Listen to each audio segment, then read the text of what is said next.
రాణి కిచెన్లో వంట చేసుకుంటుంది. రఘు సోఫాలో కూర్చుని ఫోన్ చూసుకుంటున్నాడు. ఇంతలో రాణి, ఏమండి, టేబుల్ మీద న్యూస్ పేపర్ ఉంది, ఇలా ఇవ్వండి అని అడిగింది. రఘు అన్నాడు, రాణి, నువ్వు అప్డేట్ అవ్వాలి. ఇంకా న్యూస్ పేపర్లో న్యూస్ చదువుతుంటే ఎలా? ఇప్పుడు అన్నీ మొబైల్ ఫోన్లోనే. అది కాదండి, ముందు న్యూస్ పేపర్ ఇలా ఇవ్వండి అని మళ్ళీ అడిగింది. అయినా రఘు మాట వినకుండా రాణికి తన ఫోన్ ఇస్తాడు.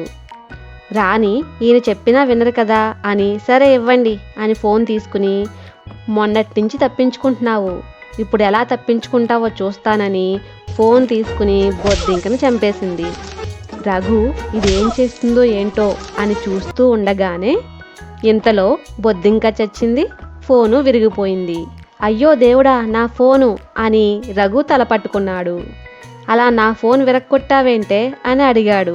బొద్దింకను కొట్టడానికి న్యూస్ పేపర్ అడిగితే మీరేగా నన్ను అప్డేట్ అవ్వమని ఫోన్ ఇచ్చారు, నేను చెప్పేది ఎప్పుడైనా వినిపించుకున్నారా ఏమిటి అని వెటకారంగా అంది రాణి.